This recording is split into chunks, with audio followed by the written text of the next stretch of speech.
Hello दोस्तों, मैं अली स्वागत करता हूं आपका आपके अपने YouTube channel short trick bye Ali sir में। हम यूपीएसआई के 2017 के हिंदी के पेपर लगा रहे थे। देख लीजिए, ये पेपर भी हमारा कब का है, 6/12/2017 का तृतीय पाली का पेपर है और यहाँ से हम हिंदी लगाएंगे। पेपर लगाने से पहले अगर आप हमारे चैनल पर नए हैं तो प्लीज़ चैनल को सब्सक्राइब करें। वीडियो अच्छा लगे तो लाइक एंड शेयर भी ज़रूर करना और आप अपना स्कोर भी मुझे कमेंट बॉक्स में ज़रूर बताना। चलते हैं आज के पहले सवाल की तरफ। तो देख लीजिए, थोड़ा जूम करते हैं इसको और जूम करते हैं, ये है। तो हमारा पहला सवाल क्या है आज का कि टेढ़े मेढ़े रास्ते 1946 में आया था और अपने अपने खिलौने 1957 में, और भूले बिसरे चित्र उपन्यास किस साहित्यकार की रचना है? ऑप्शन है माखनलाल चतुर्वेदी, बी वासुदेव शरण अग्रवाल, सी अज्ञेय और डी भगवती चरण वर्मा। तो आपको बताना है क्या है, तो इसका आंसर क्या, ऑप्शन नंबर डी भूले बिसरे चित्र वगैरह ये किसके हैं? भगवती चरण वर्मा के हैं। सवाल नंबर 2 आपके सामने है, क्या है कि कवि के हृदय में जो भाव स्वतः ... होते हैं वे गीत का रूप धारण कर लेते हैं, रिक्त स्थानों की पूर्ति कीजिए। आपको बताना है कि इसमें क्या आएगा, उच्छ्वासित उच्छ्वासित उच्छ्वासित उच्छ्वासित। तो देख लीजिए, इन चारों में से क्या आना आपको बताना है, जल्दी देख लीजिए। तो इसका ऑप्शन क्या, ऑप्शन नंबर ए उच्छ्वासित। अगला सवाल है आपके सामने, तीसरा सवाल क्या है, रिक्त स्थानों की पूर्ति करिए। लोग अजीब ... की तरह जूझते रहते हैं, ए बीमारी, बी टट्टू, सी घुंघरू, डी उल्लू। आपको बताना है क्या है तीसरे सवाल का आंसर, तो ऑप्शन नंबर बी है इसका, क्या है, टट्टू की तरह। अगला सवाल चौथा है, नमक मिर्च लगाना इस मुहावरे का उचित अर्थ समझाइए। चौथे सवाल का आंसर बताइए जल्दी से। ऑप्शन ए ईर्ष्या करना, ऑप्शन बी बढ़ा चढ़ाकर कहना, ऑप्शन सी तीखा खाना, ऑप्शन डी गुस्सा दिलाना। तो देख लीजिए क्या है कि नमक मिर्च लगा के पेश कर रहा बात क्या, बढ़ा चढ़ा के कहना।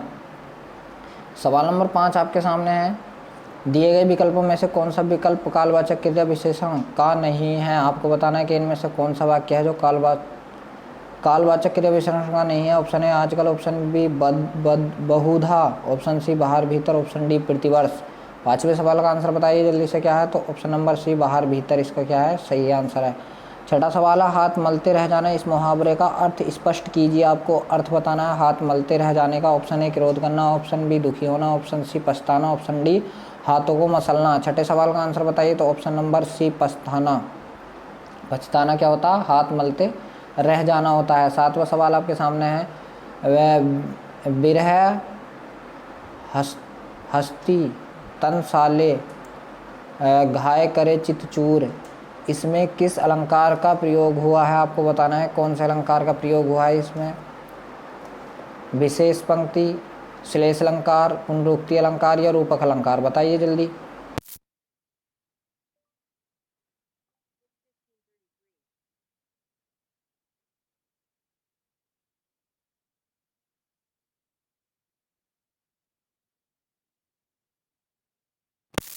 तो देखिए, सातवें सवाल में कौन सा है हमारा, ऑप्शन नंबर डी रूपक अलंकार का प्रयोग हुआ है। एक बात आपको बतानी है कि जहाँ भी ये क्या आ जाए, देख लीजिए, ये जो है योजक चिन्ह आ जाए और इसके बाद सासी शेषम सरिस आ जाए, तब क्या होगा, वहाँ पे हमारा उपमा अलंकार होगा। अन्यथा अगर ये कहीं भी ये आ रहा है योजक चिन्ह, तो वहाँ क्या होता है, रूपक अलंकार होता है। आठवां सवाल है, गुदड़ी का लाल इस मुहावरे से क्या आशय है? ऑप्शन ए निर्धन परिवार में धन का आना, ऑप्शन बी धोखेबाज मित्र, ऑप्शन सी निर्धन परिवार में गुणी का जन्म होना, ऑप्शन डी निर्धन परिवार में बेटे का जन्म होना। तो देख लीजिए क्या है कि गुदड़ी का लाल, तो ऑप्शन नंबर सी निर्धन परिवार में क्या है, एक गुणी व्यक्ति का जन्म हुआ है। सवाल नंबर 9 है आपके सामने, बिखरे मोती ... का पहला कहानी संग्रह है। आपको बताना है, देख लीजिए, 4 ऑप्शन है आपके सामने, जल्दी से बताइए।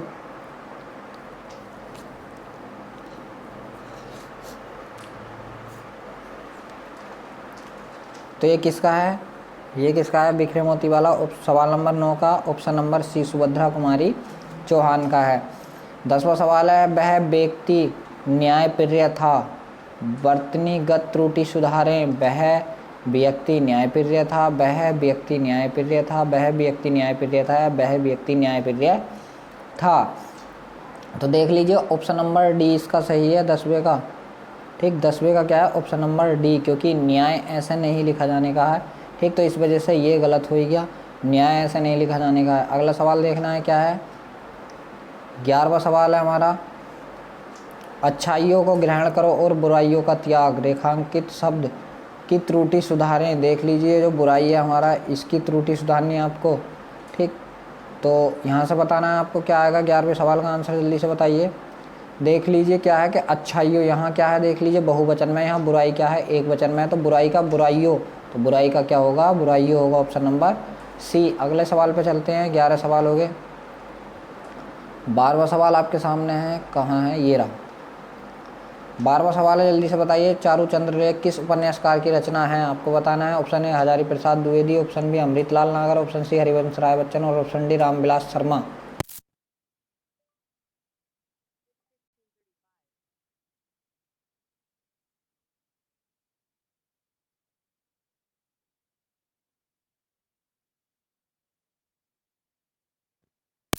तो देख लीजिए इसका क्या है, चारूचंद्र लेख किसकी है, तो 12वें सवाल का क्या, ऑप्शन नंबर ए आचार्य हजारी प्रसाद द्विवेदी जी की है। अगला बताना है आपको, मलिक मोहम्मद जायसी ने किस भाषा का सरल और साधारण रूप अपनाया था, आपको बताना है। अरबी, फारसी, मगधी, अवधी या ब्रज भाषा।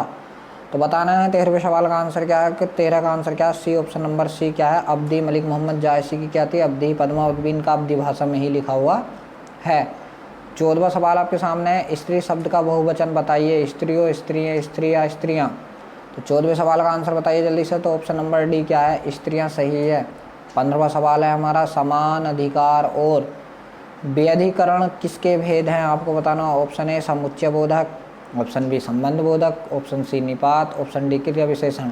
आपको बताना है 15वें सवाल के आंसर बताइए, तो ऑप्शन नंबर ए क्या है, समुच्चय बोधक है। अगला सवाल देखिए, 16वां सवाल आपके सामने है कि कितने प्रश्न हल करने हैं इस वाक्य में विशेषण भेद है, आपको बताना है कि कितने प्रश्न हल करने हैं। ऑप्शन ए परिमाणवाचक विशेषण, ऑप्शन बी संज्ञावाचक विशेषण, ऑप्शन सी सर्वनामिक विशेषण, ऑप्शन डी गुणवाचक विशेषण। आपको बताना है कौन सा सही है। 16वें सवाल का आंसर बताइए, तो ऑप्शन नंबर बी संख्यावाचक विशेषण। कितने सवाल, 17वां सवाल है, बहु का बहुवचन क्या होगा, बहु है, बहु हो, बहु हो या बहु, आपको बताना है। तो 17 का आंसर क्या होगा, बहुए होगा, क्या होगा, बहुए। 18वां सवाल आपके सामने क्या है कि आदि का विलोम शब्द क्या होगा, अनादि, आदि, अंत या आदि, तो क्या होगा, आदि का क्या होता है, अनादि होता है। 19वां सवाल आपके सामने है, सवाल बताइए कल तापमान अधिक होगा, इस वाक्य का काल पहचानिए। आपको बताना है कि कल तापमान अधिक होगा। 19वां सवाल पूर्ण भूत, भूत, भविष्यकाल या वर्तमान काल। आपको बताना है कि कल मौसम, कल तापमान अधिक होगा, तो क्या भविष्य की बात कर रहा है यहाँ पर, भविष्य काल हो गया। सवाल नंबर 20, काशी का 80 किसकी रचना है, काशीनाथ सिंह, भगवान दास, मोरबाल, गोविंद मिश्र या संदीप लोटलीकर। आपको बताना है किसका। 20वें सवाल का आंसर बताइए जल्दी से, तो किसका है, काशीनाथ सिंह का है। काशी से काशीनाथ सिंह, काशी की 80।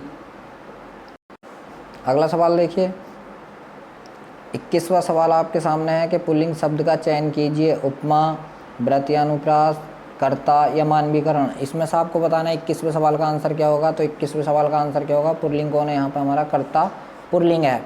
22वां सवाल क्या है, अखिया हरि दर्शन की भूखी, इस पंक्ति में कौन सा अलंकार है, आपको बताना। 22वें सवाल का आंसर बताइए जल्दी से, क्या है, तो अखियाँ हरि दर्शन की भूखी, ये किसका है, मानवीकरण का उदाहरण है। सवाल नंबर 23 आपके सामने है कि पानी से लोग खालिस्तान पानी से लोग डूबते हैं और कहीं पानी खरीदा जाता है। तो देख लीजिए दूसरे वाले में तो पानी आएगा और पहले वाले में कहीं आएगा। कहीं पानी से लोग डूबते हैं और कहीं पानी खरीदा जाता है, ऑप्शन नंबर डी।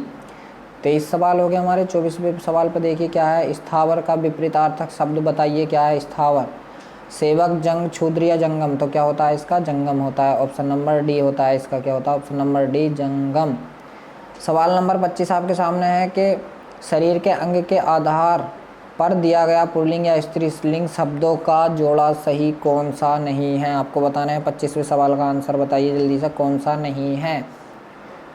उंगली, एड़ी स्त्रीलिंग की, दोनों सही है। हाथ पैर दोनों पुल्लिंग के, ठीक है। कलाई, कलाई और तलवा भाई एक पुल्लिंग है एक स्त्रीलिंग है, तो यही क्या होगा हमारा, सही नहीं होगा।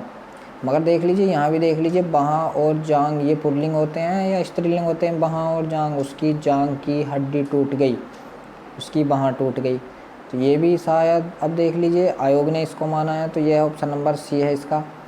अगला सवाल है 26वां कि प्रेमचंद का साहित्य राष्ट्रीय चेतना का पूंजीभूत ज्योति स्तूप है। रेखांकित शब्द की त्रुटि सुधारे। ये जो हमारा पूंजीभूत है ये सही लिखा हुआ है, गलत ये आपको बताना है। देख लीजिए कैसे लिखा जाएगा ये 26वें सवाल का आंसर क्या हमारा पूंजीभूत। देख लीजिए दो ऑप्शन एक से यहाँ पे, ऑप्शन नंबर सी और ऑप्शन नंबर ए दोनों एक से हैं पूंजीभूत, तो ऑप्शन नंबर ए को वरीयता देंगे यहाँ पे हम, किस है, ए को।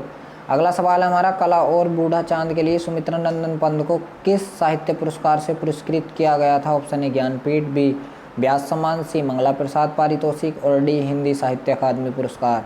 27वें सवाल का आंसर बताइए जल्दी से। तो देख लीजिए कला और बूढ़ा चांद के लिए साहित्य अकादमी पुरस्कार से पुरस्कृत किया गया था किन्हें? सुमित्रा नंदन पंत को। 28वां सवाल आपके सामने है, इनमें से कौन सा शब्द योगदान शब्द का समानार्थी नहीं है?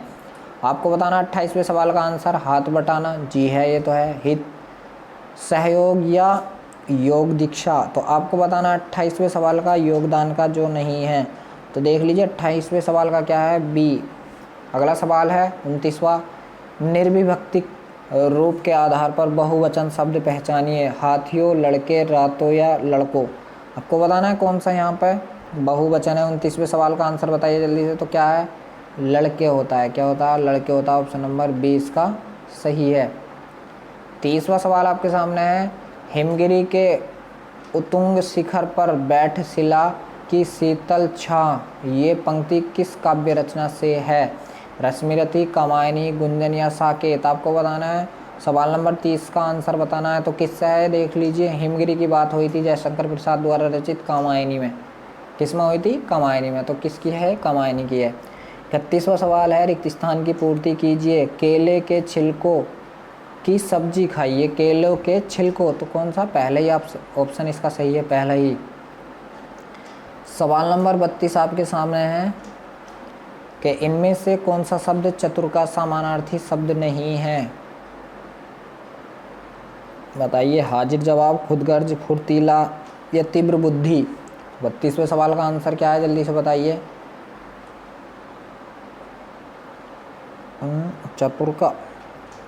चतुर का क्या होना चाहिए यहाँ पे आपको बताना है 32वें सवाल का। तीव्र बुद्धि, बुद्धि से तेज, ये तो चतुर होते हैं, सही है। हाजिर जवाब भी चतुर होते हैं, फुर्तीला भी चतुर होता है। यहाँ पे क्या, खुदगर्ज जो उसे क्या कहेंगे हम, चतुर कहेंगे। यहाँ पे देख लीजिए, वैसे आयोग ने तीव्र बुद्धि को माना है, मगर हम क्या लगाएंगे यहाँ पर, खुदगर्ज लगाएंगे, क्योंकि तीव्र बुद्धि भी चतुर ही होते हैं। अगला सवाल 33वां क्या है कि अपनी करनी पार उतरनी का क्या अर्थ होगा? आपको बताना है। बुरे कार्य करना, साधुता दिखाना, किसी के साथ अच्छा व्यवहार न करना, या खुद अपना किया काम ही फलदायक होता है। तो देख लीजिए, अपनी करनी और पार उतरनी मतलब क्या है कि खुद अपना किया काम ही फलदायक होता है। 33 हो गए। अब देख लीजिए 34वां सवाल हमारा क्या है। तो 34वां सवाल यहाँ से हमारा ये पहरा है, ये पहरा पढ़ना पहले हमको। संसार में कुछ भी असाध्य या असंभव नहीं है। असंभव और असाध्य जैसे शब्द कायरों के लिए हैं। नेपोलियन के लिए ये शब्द उसके शब्दकोश में नहीं थे। क्या बापू शरीर से शक्तिशाली थे? वे तो पतली सी लंगोटी पहने लकड़ी के सहारे चलते थे, परंतु उनके विचार सशक्त थे, भावनाएं शक्तिशाली थीं। उनके साहस को देखकर करोड़ों भारतीय उनके पीछे थे। ब्रिटिश साम्राज्य उनसे कांप गया। अहिंसा के सहारे उन्होंने भारत को स्वतंत्र कराया। यह विश्व का एक अद्वितीय उदाहरण है। कहते हैं अकेला चना भाड़ फोड़ सकता है। हाँ, फोड़ सकता है यदि उसमें साहस हो तो। 34वां सवाल देखिए क्या है। असाध्य शब्द के अ उपसर्ग का क्या अर्थ है? आपको बताना है। 34वें सवाल का आंसर बताइए। तो देख लीजिए क्या है, असाध्य मतलब क्या है, निषेध है। क्या है इसका मतलब, क्या है, ए का मतलब क्या है, निषेध। Option number B. 35वां सवाल है, गांधी जी का शरीर शक्तिशाली नहीं था, किंतु वे अहिंसा से सशक्त थे, करोड़ों भारतीयों से सशक्त थे, विचार एवं भावना से सशक्त थे, या ब्रिटिश साम्राज्य से सशक्त थे? 35वें सवाल का आंसर बताना है। तो ऑप्शन नंबर सी अभी हमने पढ़ा कि विचारों और भावनाओं से क्या आते हुए सशक्त थे। सवाल नंबर 36 आपके सामने है कि नेपोलियन के शब्दकोश में कौन से शब्द नहीं हैं? तो कौन से नहीं हैं अभी हमने पढ़ा, स्वतंत्र, साहस, अहिंसा, असाध्य एवं असंभव। तो क्या था, असाध्य एवं असंभव क्या है, नेपोलियन की डिक्शनरी में या शब्दकोश में ये शब्द नहीं थे। 37वां सवाल है, रिक्त स्थानों की पूर्ति कीजिए। भारतीयों, अब देख लीजिए क्या है कि भारतीयों में रोशनी के महापर्व दीपावली में घरौंदा और रंगोली बनाए जाने की डॉट रही है। अब आपको बताना है इसमें क्या आएगा। 37वें सवाल का आंसर जल्दी से बताइए क्या आएगा इसमें। तो देख लीजिए क्या यहाँ पर देख लीजिए पहले क्या आएगा, रही है। इसका मतलब क्या होगा, कोशिश रही है। सिद्धांत रहा है होता तो ये तो गलत है। अभी अधिमान रहा है, ये भी गलत। या तो कोशिश रही है या क्या होगी, परंपरा रही है। तो देख लीजिए कोशिश तो कोई अपने आप में वर्ड ही ना होता, बच्चा क्या हमारा परंपरा। तो क्या है, भारतीय संस्कृति में रोशनी के महापर्व दीपावली में घरौंदा और रंगोली बनाए जाने की परंपरा रही है। अगला सवाल है, स्वान निंद्रा इस मुहावरे का अर्थ क्या है। चतुर होना, धोखे से शिकार करना, सजग निंद्रा या दूसरे को धोखा देना। 38वें सवाल का आंसर बताइए क्या है। तो स्वान निंद्रा मतलब सजग निंद्रा, एकदम जगने वाली नींद। 39वां और 40वां सवाल आपके सामने, अब देख लीजिए। 39वां सवाल क्या है कि आविर्भाव का समानार्थी है विशेषण, अवतरण, रूपगत या संप्रदाय। आपको बताना है 39वें सवाल का आंसर बताइए क्या है कि आविर्भाव के क्या होता है, अवतरण होता है, अवतरण। 40वां सवाल है, इनमें से कौन सा तत्सम शब्द का सही जोड़ा नहीं है। दधी दही ये तो सही है, उष्ट्र ऊँट ये भी सही है, नजर आँख ये गलत है, और श्रृंगार श्रृंगार ये भी गलत है। तो इसका क्या ऑप्शन नंबर सी है, क्योंकि उसने गलत पूछा, तो ऑप्शन नंबर सी। अब आपको अपना स्कोर कमेंट बॉक्स में ज़रूर बताना, और वीडियो अच्छा लगा हो तो प्लीज़ लाइक शेयर एंड और हमारा चैनल भी सब्सक्राइब ज़रूर कर लेना। धन्यवाद।